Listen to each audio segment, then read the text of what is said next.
In this video, I will share with you 3 proven strategies to influence anybody. And no, it's not what you think. If you want to persuade your boss to get that raise you deserve, or convince your friend to see the error of their ways, influence is a powerful tool. In general, influence is the ability to change someone's behavior by using persuasion. In this video, we will discuss 3 proven strategies that you can use to influence anyone. Before we begin, please subscribe to my channel. Instead of going straight for the big number, start with something smaller. This is a method of using contrast to make something seem more reasonable. By presenting an extreme request, you make other requests seem much more reasonable by comparison. This is a method of setting expectations low so that when you exceed them, people are more likely to agree. The idea here is to make something seem more valuable than it actually is. By setting expectations low, you make whatever you're offering seem like a better deal than it actually is. It can be an effective way to get people to agree to your requests. That's why it's important to be flexible and be willing to adjust your approach based on the situation. Also, it's important to be aware of the ethical implications of using influence tactics. You don't want to manipulate or coerce someone into doing something they don't want to do. Keep in mind the golden rule of ethics. Do unto others as you would have them do unto you. If you wouldn't want someone to influence you through manipulation or coercion, then don't do it to them.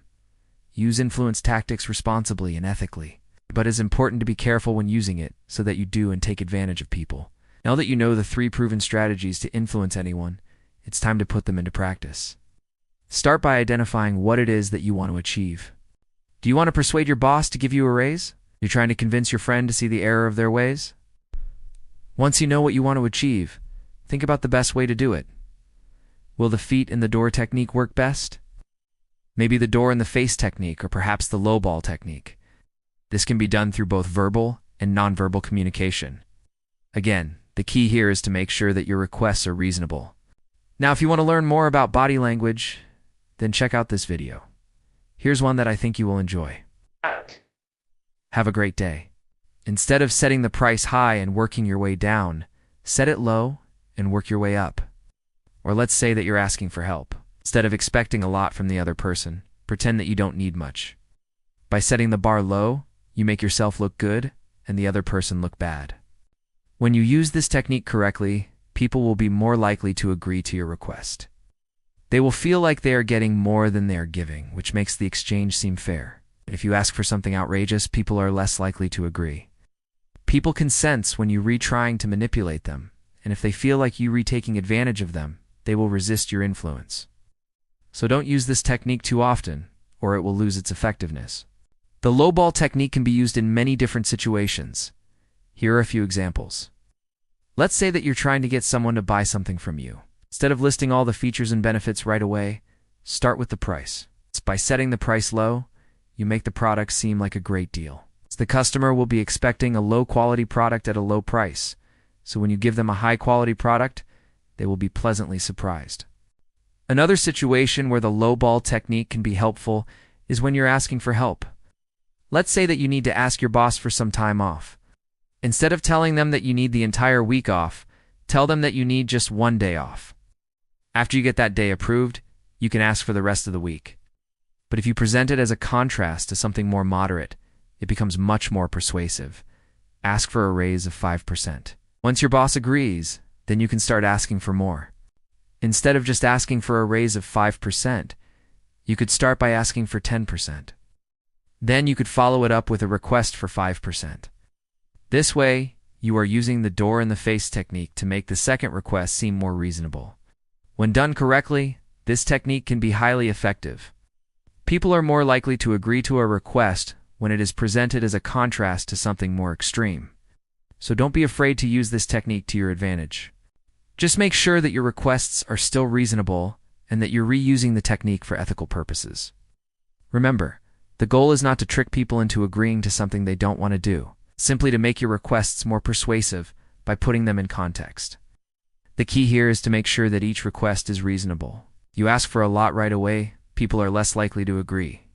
But if you build up to it slowly, it becomes much more effective. So when it comes to using the feet in the door technique, it's important to be patient. Don't try to rush the process or ask for too much too soon.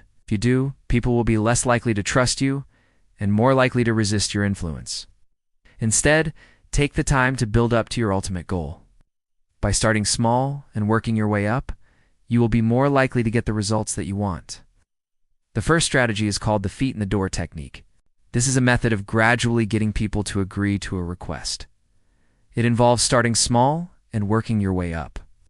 The idea behind this is that once someone has agreed to something, they are more likely to agree to bigger requests. This doesn't mean that you should lie or be manipulative. It just means that you should start with something reasonable and work your way up from there. Persuasion is basically getting someone to do something through reasoning or argument. You may have been trying to persuade others for a long time without even realizing it. For example, let's say that you were trying to convince your roommate to clean up the apartment. You might tell them how dirty the dishes in the sink are, or remind them that we have company coming over later. Both of these are attempts at persuasion. However, sometimes your roommate might not listen to you, and that's where influence comes into play. Influence is what makes your roommate take notice of what you're saying. It's what makes them care about the dirty dishes or the upcoming company. But if you use the wrong tactics, it could backfire. This is especially true in today's world where people are bombarded with marketing messages and sales pitches. So how can you make sure that your message gets across? What is the right way to persuade others? To answer these questions, we need to look at what influence really is and how it works. Once you understand that, then you will know how to use it to your advantage. If you want to learn how to influence people, then you have come to the right place. For example, let's say that you want to ask your boss for a raise. The second strategy is known as the door in the face technique. Let's go back to the example of asking your boss for a raise. The third and final strategy is called the lowball technique. Let's say that you're trying to sell something. When it comes to using the lowball technique, it's important to be careful. As you can see, the lowball technique can be used in many different situations. It's important to remember that everyone is different, and what works on one person may not work on another. So now it's your turn to put these strategies to use. Go out there and see what you can achieve.